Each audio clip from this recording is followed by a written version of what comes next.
What is up, guys? Welcome back to another video. Another video means we have another dopamine high because I bought another thing to review, and today we are taking a look at NECA's The City Hunter.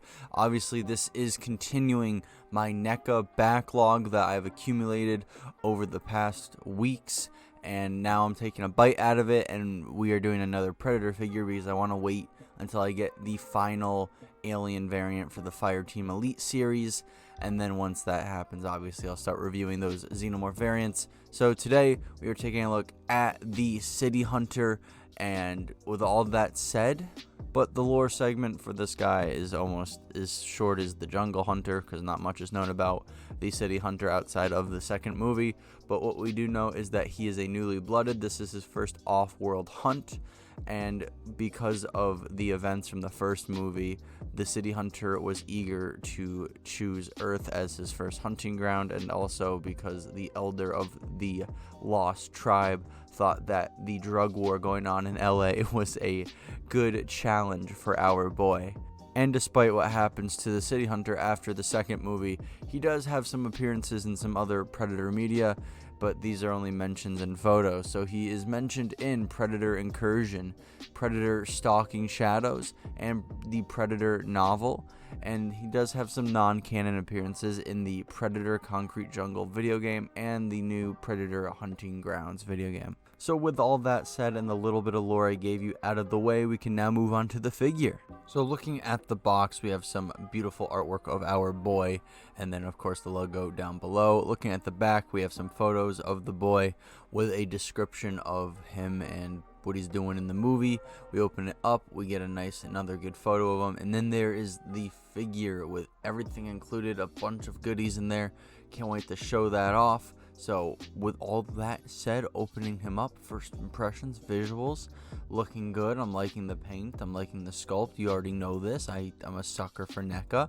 So with all that said, let's break down the figure. And always kicking things off with articulation. In the head region of the figure, he can rotate his head 360 degrees, and then you can have him look up and down with a good range of motion there. And you can have him tilt his head side to side, so I like to see how much he can move his head. Good stuff. Then moving things on down to the arms, he can bring his arms up a good amount, and he can rotate them 360 degrees, and you can rotate the bicep as well. Just know that the shoulder piece will move with it. And then moving things to the elbow, he can bend his elbow and bring that forearm a good amount up, so I'd like to see that. Shows for really good poses, and just, you know, that he can hold things with ease. Well, it makes it so it's easier for him to hold things, I should say. And then of course, moving to the hands, he can rotate them 360 degrees and bend the wrists pretty much how he wants. So pretty good arm articulation with our boy here. So moving on to the torso, he can rotate it 360 degrees, but after that, that's kind of where it stops moving. I don't know what's up with this guy, but he's having a case of the Spartan Collection torso issue where he can just barely move his torso. Like, he can wiggle it and kind of semi-move it, but it's not he's not really bending it at all. I know that with the Jungle Hunter, he was able to move his torso, so I don't know what's going on here. So I was listening back to the track of me talking about the torso articulation. I didn't realize how dead I sound. I'm sorry, guys. Then bringing things on down to the legs, he can do a split, or at least 99% of a split if you want to be really picky about that. And then you can have him sit if you really want him to sit in a little chair. I don't know if that's something you want to do. And then you can rotate his leg 360 degrees. So that's always good to see for range of motion, balancing, and poses. And then moving things on down to the knees, you can have him do a butt kick, and it's like about 95% of a butt kick. It's almost there, but it's still a good range of motion in the knee area of the figure.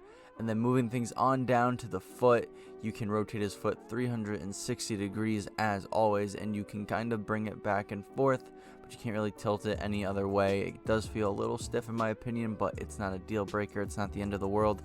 Just something that I noticed and kind of wish, you know, there's a little bit of more range of motion in the foot area. So overall, I'm satisfied with the articulation on this guy. per usual, because NECA does a really good job with their figures. The only issue I do have with the articulation that kind of bums me out is the torso, giving me some Jazzware flashbacks over here. But besides that, I think this guy has a really good range of motion throughout his entire body. Kicking into accessories, starting off with some assembly, I use that word very usefully, is there is this little armor plate that you can put on his gauntlet, and you can even swap that piece out for this piece that shows it rising up. And I forgot what this did in the movie, so please don't crucify me, but it is there for your display needs. And at the leg, you can put his net blaster there. Now, I don't know if this is considered assembly, that's why I use the word loosely, but it is there for your display needs because I'm not moving it anytime soon. And moving on to other features and accessories, starting off with the head swap. Just like the Jungle Hunter, you can swap his head to have a unmasked version, but unlike the Jungle Hunter, there is no spare biomask for him to hold in his hands, but it is still cool nonetheless to have a second head if you want your boy to be unmasked. And as usual, I think NECA did an amazing job executing the look of our City Hunter. Just the paint, all the colors, all the little details, like you can see his eyes, the bags under his eyes, they got all the pink flesh in his mouth, the pattern on his head is just amazing. Just how much effort they put into the head is just phenomenal. And like you can see the different colored coils on his pred locks. It's just all the little details they address and execute so well is just awesome. And moving to the gauntlets, we have the little detonator that can flip open and we can see all the little details there. And then we have the wrist blades that just slide in and out of the gauntlet. And I know I just kind of glanced over it quickly, but can we go back to appreciate the detail NECA put in for the detonator? Like you can see the little digits on the screen, just all the little, just minute little edges and curves that they put in there. It's just insane, and I can just appreciate how much effort that they did for this. And that same appreciation can be pointed towards the other gauntlet as well. You can see just all the little lines and indents and just little details that NECA put into the gauntlet, and it's just crazy. It's incredible, all the little work that they're able to get in there, and it's something that I can appreciate, and hopefully you can too. And covering the last feature slash accessory that is attached to the boy, and that is his plasma caster. And unlike the Jungle Hunter, this plasma caster is attached to him. You're not taking it off anytime soon, and it swivels back and forth, rotates 360 degrees, and it does look pretty cool. There's a lot of cool little details that NECA was able to get because they do such an awesome job with their figures and accessories. And just like the Jungle Hunter's plasma caster, it does come with a blast effect, so there's that. And unlike the Jungle Hunter's plasma caster, the blast effect does not make the plasma caster front heavy. It doesn't move it or affect it, so you can have your plasma caster sit upright and not be affected by the weight of the blast effect. So showing off the first handheld weapon included in that is the spear. Now this is when it's all compacted and not really going to be in use, so you're probably going to have this on your City Hunter's back or in his hands while he's in a neutral or idle state. I think NECA did a real good job with the execution. They got all the little details as per usual at this point, and they did a really good job with the paint job, with the bronze and the gold and the brown. And overall, there's not really too much to go over. This is just the spear in a neutral state, and NECA did a good job at executing it. And here is the spear all extended and looking good. Still an amazing paint and sculpt on NECA's end, but I still think it's very cool that they decided to give us the extended and compacted version of the spear. They could have been lazy and just given us one, and it most likely would have been this version, but they decided, hey, maybe some of our fans will want to display him with the spear compacted or just on his back rather than him holding it while it's all extended. So I think it's very cool on NECA that they thought that out and they gave us two versions of the spear. So thank you, NECA, for thinking one step ahead. And then up next we have the smart disc, and this is also just looking good. The paint job, it looks worn, it looks used, got all the little lines and details in there, and just overall looks good. And also this can go into the thigh holster on the City Hunter. One thing that I should have pointed out with the spear, and I guess just I'll say it here, is I like how there's a holster for everything that's included, or like a spot where it can go if you don't want him to hold it in his hands.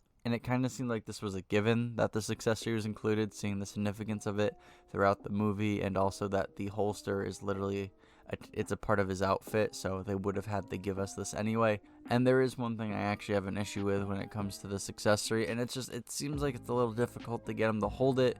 I don't know if I'm just doing it wrong or if I'm not using the right hand, but I'm trying to fit his fingers through the hole, and not all of them want to fit, and it just barely wants to stay in his hand. So I don't know if that's me being stupid. Tell me down below, am I being a dumbass or not? Overall, very happy that this accessory is included, and it does look good. While not a weapon, but the last handheld accessory included is the skull with the spine on it, and this is the same one that we got with the Jungle Hunter, just a lot more bloodier, which is appreciated because the Predator franchise is known for not holding back when it comes to the violence, and I think it looks good, it's sculpted well, and I just like how it's included. It'd be kind of a sin at this point if they didn't include a skull and spine with a Predator. For our last accessories, they're not handheld accessories, but they're holding hand this was a really bad joke. But we do have additional hands with 2 open hands, 2 holding hands, and 1 kind of karate chop looking hand. And with all the features and functions and accessories out of the way, we can move on to the size comparisons,